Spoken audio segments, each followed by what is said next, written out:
नमस्कार, बहुत स्वागत है आपका। मैं हूं रीनू और सीधे रुक करेंगे सीएम भूपेश बघेल क्या कुछ कह रहे हैं, सुनते हैं। धमतरी में बीजेपी की गोपनीय बैठक हुई। 13 जिला अध्यक्षों को बदलने की सहमति हो गई। इसके अलावा कई मुद्दों को लेकर आंदोलन करने की रूपरेखा उन्होंने बनाई है। मुझे पता चला बहुत सारे नेताओं को बुलाया ही नहीं गया था, तो एक अविश्वास का वातावरण भाजपा के अंदर ही है। और जो बैठक है वो बैठक में बड़े नेताओं को दूर रखा गया है। तो इससे स्पष्ट है कि भारतीय जनता पार्टी के अंदर प्रदेश में कुछ ठीक ठाक नहीं चल रहा है। बार बार प्रभारी बदले हैं, बदलने के बाद फिर नए गोपनीय ढंग से बैठक की गई है, तो इससे बहुत सारे संदेहों को जन्म देता है। ये रमन सिंह का कहना है कि मैं छत्तीसगढ़ में ही रहूंगा और छत्तीसगढ़ में राजनीति करूंगा, कहीं का राज्यपाल या केंद्रीय मंत्री बनने की मेरी कोई इच्छा नहीं, छत्तीसगढ़ में ही राजनीति करूंगा। अच्छा है, अंगूर खट्टे हैं लेकिन अच्छे छत्तीसगढ़ में रहे तो बहुत अच्छा लगेगा। सर, ये भारत जोड़ो अभियान जो है वो काफी जोरों से पकड़ा हुआ है, लोग भी जुड़ रहे हैं। कल सोनिया गांधी भी पहुंची हुई थी, खराब तबियत के बावजूद भी उन्होंने पद यात्रा किया, 40 मिनट तक वो चली, एक संदेश देने की कोशिश कर रहे हैं। कैसे देख रहे हैं आप? देखिए, जो उदयपुर चिंतन शिविर हुआ और उसमें ये सारी बातें तय हुई थी और भारत जोड़ो यात्रा को बढ़ाया है।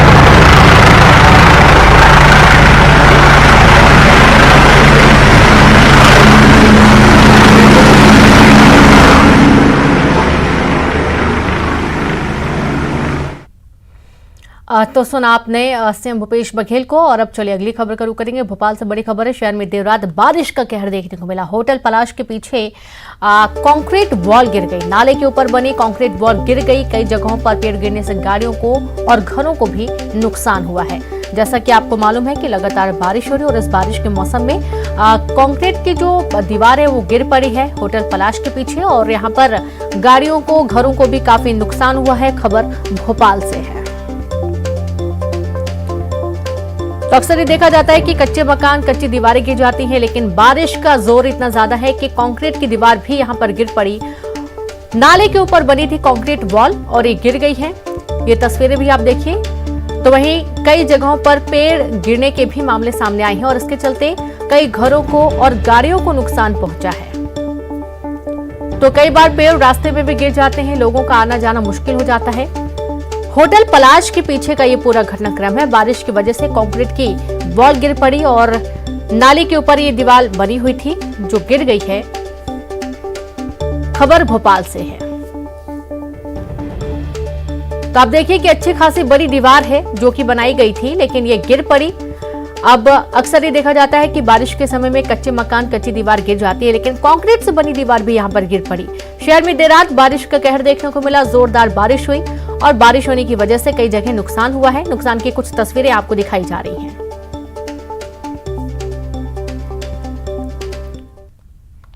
भोपाल से एक खबर है। देर रात बारिश से नदी नाले उफान पर है। निचली बस्तियों में जल भराव हुआ। कुलार से मंडीदीप जाने वाला रास्ता बंद हो गया। सड़क पर आया बारिश का पानी और आप ये देखें कि सड़क पर बारिश का पानी आने की वजह से कई जगह जो यातायात है वो भी बाधित हुआ। परेशानी हुई लोगों को आने जाने में, क्योंकि नालों का पानी भी सड़कों पर आ गया। कई जो निचली बस्तियां हैं वहां पर पानी भर गया। देर रात जोरदार बारिश हुई और इसके चलते नदी नाले काफी उफान पर हैं। और चलिए सीधे रुख करेंगे ज्यादा जानकारी के साथ। फोन लाइन पर संवाददाता जितेंद्र शर्मा जुड़ गए हैं। जितेंद्र, जोरदार बारिश हुई, बारिश का कहर भी देखने को मिला, कई जगह घटनाएं भी सामने आई हैं। बात करें तो मौसम विभाग ने पहले ही 24 घंटे का अलर्ट जारी कर दिया था और उसके अनुरूप बारिश भी भयंकर हुई है। और भोपाल में फिर से अक्टूबर के महीने में इतनी बारिश हुई कि भदभदा डैम के गेट खोले गए और साथ ही निचले जो नाली है, नदी नाली है, वो उफान पर आ गए। और जो कोलार इलाके से लेकर मंडीदीप को जो जोड़ने वाली सड़क है उस पर एक नदी है, वो उफान पर आ गई, जिसके चलते ग्रामीणों का आवागमन बंद हो गया। तो कह सकते हैं ऐसे भोपाल शहर में कई देर रात पेड़ भी गिर गए, कई जर्जर मकानों की दीवार ढह गई। हालांकि कोई जनहानि नहीं हुई, यह गनीमत है, मगर कह सकते हैं कि आफत की बारिश से लोग परेशान हो गए। आफत की बारिश से लोगों को काफी परेशानी हुई और देखा यह भी गया है कि कई जो पहले तो सुना जाता था जितेंद्र की कच्चे मकान, कच्ची दीवार गिर गई है। भोपाल में होटल पलाश के पीछे की कंक्रीट की वॉल गिर पड़ी बारिश के समय में। बिल्कुल रीनू, ये जो नाला है काफी बड़ा नाला है, उसके आसपास अवैध तरह से मकान बना लिए गए हैं, जिसका कहीं ना कहीं दबाव पड़ा और जो दीवार है पूरी कांक्रीट की दीवार भर कर गिर पड़ी। हालांकि गनीमत है किसी का कोई नुकसान नहीं हुआ, कोई व्यक्ति उसकी चपेट में नहीं आया, मगर कह सकते हैं इसके पिछली बारिश में भी ये नाले की दीवार ढह गई थी। अब जरूरत है कि ऐसी जो खस्ताल दीवारें हैं, मकान है, इनको बनाने की जिम्मा प्रशासन को, देखते प्रशासन अब कब तक चेत पाता है। बहुत शुक्रिया आपका जितेंद्र तमाम जानकारी के लिए। तो आप ये देखिए कि कई जगह नुकसान की खबरें सामने आई हैं। नदी नाले उफान पर है, जोरदार बारिश देर रात हुई है। खबर दिल्ली से, 35 लोकेशन पर सर्च ऑपरेशन, केंद्रीय जांच एजेंसी ईडी का सर्च ऑपरेशन जारी है। दिल्ली, पंजाब, हैदराबाद में सर्च ऑपरेशन चल रहा है। शराब नीति में भ्रष्टाचार से जुड़े मामले में छापेमारी चल रही है। तो खबर दिल्ली से है, जहां पर केंद्रीय जांच एजेंसी ईडी का सर्च ऑपरेशन जारी है। 3 प्रमुख जगह दिल्ली, पंजाब और हैदराबाद में सर्च ऑपरेशन चल रहा है। दिल्ली सरकार की शराब नीति में भ्रष्टाचार से जुड़े मामले में ये छापेमारी चल रही है। तो 3 प्रमुख राज्यों में ये छापेमारी की जा रही है, जहां पर दिल्ली, पंजाब और हैदराबाद का नाम सामने आया है। यहां पर सर्च ऑपरेशन किया जा रहा है, केंद्रीय जांच एजेंसी ईडी का सर्च ऑपरेशन, और इन तमाम 35 लोकेशंस पर सर्च ऑपरेशन चल रहा है। तो दिल्ली सरकार की शराब नीति में भ्रष्टाचार से जुड़े मामलों की छापेमारी की जा रही है। केंद्रीय जांच एजेंसी ईडी का सर्च ऑपरेशन किया जा रहा है। और आप ये देखेंगे, कुछ तस्वीरें भी आपको दिखाई जा रही हैं जब ईडी की पूरी टीम पहुंची सर्च ऑपरेशन के लिए। एक साथ 35 जगहों पर छापेमार कार्रवाई शुरू की गई है। सर्च ऑपरेशन शुरू किया गया, जिसमें दिल्ली सरकार की शराब नीति के भ्रष्टाचार से जुड़े मामले हैं और इन मामलों के अंतर्गत ये पूरी जांच चल रही है। तो 35 लोकेशन पर सर्च ऑपरेशन किया जा रहा है। भोपाल से बड़ी खबर, बच्चों में टोमेटो फ्लू और हैंड फुट माउथ डिसीज के मामले सामने आ रहे हैं। सरकारी और निजी अस्पतालों की ओपीडी में पहुंच रहे बच्चे, करीब 100 बच्चे रोजाना पहुंच रहे अस्पताल। ओपीडी में इस बीमारी से पीड़ित 20 बच्चे भर्ती किए गए हैं। 10 साल तक के बच्चों में फैलती थी बीमारी, अब 13 से 14 साल के बच्चों में भी ये बीमारी फैल रही है। तो आप ये देखिए कि टोमेटो फ्लू, जो कि अभी तक 10 साल से कम जो छोटे बच्चे हैं उनमें फैल रहा था, लेकिन अब ये 13 से 14 साल के बच्चों में भी फैल रहा है। बच्चों में टोमेटो फ्लू और हैंड फुट माउथ डिसीज के मामले सामने आ रहे हैं। सरकारी और निजी अस्पतालों में ओपीडी में पहुंच रहे हैं बच्चे, जहां करीब 100 बच्चे रोजाना अस्पताल पहुंच रहे हैं।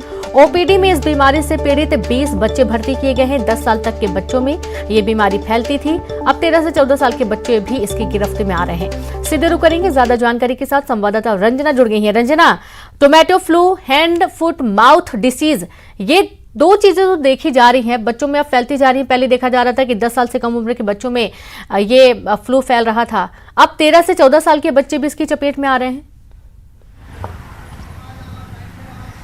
जी रेनू, जो टोमेटो फ्लू है वो कर्नाटका, तमिलनाडु, उड़ीसा में लगातार अपना कहर बरपा रहा था और इस बड़ी संख्या में जो बच्चे हैं इसके शिकार भी हुए हैं, फ्लू के चपेट में भी आए। और अब इसके बाद मध्य प्रदेश में भी लगातार जो टोमेटो फ्लू है उससे पीड़ित जो बच्चों की संख्या लगातार बढ़ रही है। और इस फ्लू को लेकर केंद्र सरकार ने जो एडवाइजरी है वो भी जारी की थी, और इसको लेकर किस तरीके से जो पेरेंट्स हैं उनको अपने बच्चों में अगर इस तरीके के लक्षण दिख रहे हैं तो उनको सतर्क होना है, जल्द से जल्द डॉक्टर के पास ले जाना है। और अब राजधानी भोपाल की अगर बात कर ली जाए तो करीब 100 से ज्यादा जो बच्चे हैं फ्लू से जो पीड़ित हैं वो हॉस्पिटल्स में पहुंच रहे हैं, और इसमें से करीब जो 20 बच्चे हैं वो फिलहाल ओपीडी में भर्ती हैं। लेकिन रेनू, अब तक देखा जा रहा था कि जो 8 से 10 साल के बच्चे हैं वो ही इस फ्लू की चपेट में आ रहे हैं, लेकिन अभी जिस तरीके से फ्लू लगातार फैल रहा है उससे जो 13 से 14 और 15 साल के जो बच्चे हैं वो भी इसकी चपेट में आ रहे हैं। और केंद्र सरकार ने जिस तरीके से एडवाइजरी जारी की है और उसके साथ साथ सतर्कता बरतने को लेकर भी जो दिशा निर्देश है वो भी जारी किए गए हैं, जिसमें सैनिटाइजेशन को लेकर जो निर्देश है वो दिशा निर्देश है वो दिए गए हैं। और इसी के साथ ही अगर फ्लू के लक्षण दिखाई देते हैं तो तुरंत जो डॉक्टर है उसकी सलाह लेने की बात भी कही गई। और इसी के साथ ही जो बच्चे हैं उनको ये जो बीमारी है बड़ी संख्या में अपनी चपेट में ले रही है, ऐसे में सावधानी भी बरतनी होगी ताकि बड़ी संख्या में जो बच्चे हैं इसका शिकार होने से बच सके। लेकिन अभी रेनू देखा जाए कि जिस तरीके से से मौसम बदल रहा है। वायरल फीवर की चपेट में बच्चे थे और अब उसके बाद एक और जो नया फ्लू है वो अब बच्चों के लिए बड़ी परेशानियां खड़ी करता हुआ यहाँ पर नजर आ रहा है। रीनू जी बिल्कुल, बहुत शुक्रिया आपका रंजना तमाम जानकारी साझा करने के लिए। तो आप देखिए कि फ्लू की चपेट में 13 से 14 साल के बच्चे भी आ रहे हैं। हालांकि अस्पतालों में उचित इंतजाम किए जाने की बात कही जा रही है। सतना की बात करेंगे। सतना में गुरुवार की देर रात दुर्गा प्रतिमा विसर्जन के दौरान जमकर हंगामा हुआ। सर्किट हाउस चौराहे के पास शराब दुकान के पास चल समारोह में निकले गुटों में विवाद हुआ और मारपीट हो गई। इस दौरान गाड़ी में तोड़फोड़ भी की गई। दोनों पक्ष शिकायत लेकर सिटी कोतवाली पहुंचे तो वहां भी विवाद होने लगा। बड़ी तादाद में कोतवाली परिसर में पहुंची पुलिस और आला अफसरों ने दोनों पक्षों को अलग किया।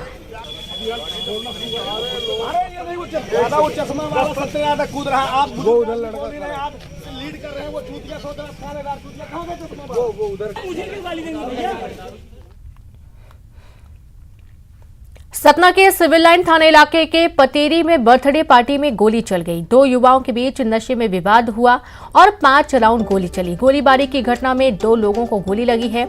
एक युवक की हालत गंभीर है। युवक को इलाज के लिए रीवा मेडिकल कॉलेज रेफर किया गया, जबकि एक युवक का उपचार जिला अस्पताल में चल रहा है।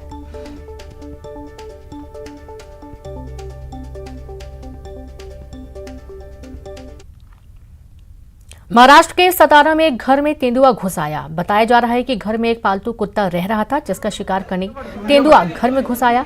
घर में तेंदुआ घुसा देख घर के मालिक ने सभी लोगों को घर से निकालकर घर का दरवाजा बाहर से बंद कर दिया। तेंदुआ पूरे 4 घंटे के अंदर बंद रहा घर के अंदर और इस बीच स्थानीय लोगों ने वन विभाग को घर में तेंदुआ होने की सूचना दी, जिसके बाद वन विभाग मौके पर पहुंचा और तेंदुआ को पकड़कर अपने साथ ले गया।